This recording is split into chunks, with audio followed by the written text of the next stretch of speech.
Thank you ये सब भी मत लिखना। अगर कर सको तो अपने अंदर आज एक आग जरूर पैदा कर लेना, जो तब भी जलती रहेगी जब तुम्हारी जिंदगी बुझने के कगार पर खड़ी होगी। तुम्हारी चिता की आग से भी कई गुना प्रचंड होगी ये आग। चिता की आग तो एक शरीर को मिटा सकती है, लेकिन अगर दिल में आग लगा ली तो पूरी दुनिया में आगे आने वाली सदियों तक तुम्हारा नाम चमकाने की ताकत होगी तुम्हारे पास। तो फिर ये पढ़ाई लिखाई ये कोई तोप नहीं है जो तुम्हारे सीने को छलनी कर देगी। याद नहीं रहता, तुम्हें लगता है ये सामने रखी 10 किताबें तुम्हारी दुश्मन है। अगर नसीब से तुम्हारे पिताजी फौजी हैं तो पूछना कि जब सामने 10 दुश्मन हो तो उनका मुकाबला कैसे किया जाता है। अंतिम सांस तक लड़ करके, अपनी माँ का कर्जा खून से चुका करके, क्या तुम अपने माँ बाप के लिए उनको हर टाइम पढ़ते रहने का झूठा दिलासा देना बंद कर सकते हो? प्लीज। तुम्हें लगता है कि दिमाग से पढ़ना चाहिए, लेकिन दिमाग तब तक नहीं जागता जब तक दिल नहीं करता। कभी पढ़ते पढ़ते रोना आया तुम्हें? कभी पढ़ते हुए आंखों के नीचे रखा पेज गिरने वाले आंसू की वजह से खराब हुआ है? कभी इमोशनल होने के बाद सिर्फ ये ख्याल आया कि मुझे अब दुनिया से कोई मतलब नहीं है और बस मुझे पढ़ाई करना है? अगर दुनिया में सबसे मुश्किल और रिस्की काम है तो वो है अपने बच्चों की अच्छी लाइफ के सपनों के लिए खुद के सपने छोड़ देना, क्योंकि पेरेंट्स को नहीं पता होता है कि उनके बच्चे उतनी मेहनत नहीं कर रहे होते जितना उनको लगता है।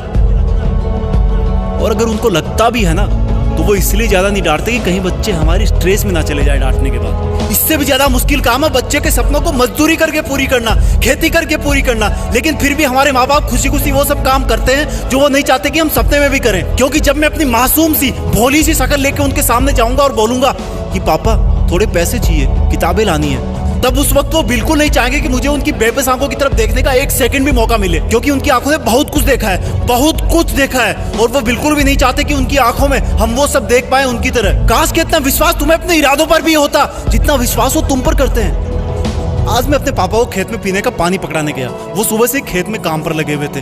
रात को बारिश आई थी, लेकिन इस वक्त की धूप और गर्मी देख के लग रहा था कि मानो सूरज लावा उगल रहा हो। मेरी मम्मी ने कहा कि सर पे तौलिया रख के जा, धूप बहुत है। मैंने कहा नहीं माँ, बस अभी आया वापस। खेत में दूर से पापा दिख गए थे। वो भी मुझे देख लिए थे लेकिन रुके नहीं।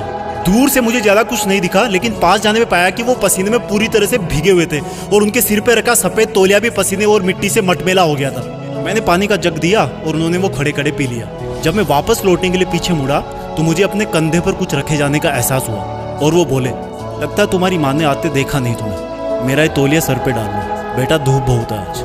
थैंक गॉड मैं उनकी बात सुनने से पहले ही मुड़ चुका था, नहीं तो मेरी आंखें इस एहसान को उठा नहीं पाती। पापा ने मुझको तौलिया नहीं, एक बहुत बड़ी सीख दी थी कि जिस काम को वो कर रहे हैं वो कभी नहीं चाहते कि वो काम मैं भी करूं। और मैंने अपने आप को चेतावनी दी कि मैं कर क्या रहा हूं, 10 किताबों को सामने रख के मेहनत करने का ढोंग रचा करके। तुम्हारे दिमाग में जो लड़के लड़की वाला घुटरगु चलता रहता ना हर टाइम, ये सब उम्र का खेल है। हर कोई पैदा होता है, बड़ा होता है और फिर बूढ़ा होकर मर जाता है, लेकिन फिर भी पूरी उम्र उसको यही लगता है कि मैं तो हमेशा ही जिंदा रहूंगा और बस इस धरती के लग्जरी और सुखों में लग जाता है। और एक्सक्यूज सुनो, फिर एंटरटेन भी तो जरूरी है, मूवी भी ना देखूं क्या? अबे गधे, अपने सामने के रियल लाइफ कैरेक्टर्स को तो तू देख नहीं पा रहा, जो तेरी खुशी के लिए दिन रात मेहनत करते हैं, एक सेकंड भी नहीं रुकते। तेरे माँ बाप की बात कर रहा हूँ और तुझे मूवी देख के मोटिवेशन मिलता है? असली मोटिवेशन ना बेटा खुद की तकलीफ और दर्द से आता है, खुद के आंसुओं से आता है। जब दिल में एक जलन होती है, बहुत बड़ा पागलपन होता है, एक जिद होती है कि साला मरते दम तक भी मेहनत करना नहीं छोड़ूंगा। कंपटीशन बहुत है आज के टाइम। अरे मैं कहता हूँ तुम्हारे पास इजी लाइफ जीने के साधन बहुत है, इसलिए तुम्हें बाकी चीजें डिफिकल्ट लगने लगती है। एग्जाम में तो हर टाइम ऊपर वाले को याद करते हो। मत करो इतनी पूजा, भगवान को भी इतनी फुर्सत नहीं है सुनने की। अगर कर सकते हो तो प्लीज खुद को झूठे मेहनत के शीशे में मत देखो। अगर कर सकते हो तो मेहनत करके, पढ़ाई करके, ज्ञान हासिल करके, पैसे कमा करके अपने माँ बाप को भी थोड़ी जिंदगी जी लेने दो यार। 20 बरस हो गए उनको तुम्हारी सेवा करते हुए। कम ऑन, तुम कर सकते हो, come on, you can do it. Be a topper, तुम्हें टॉपर बनना है, तुम्हें जीतना है। You are born with a purpose. जय हिंद।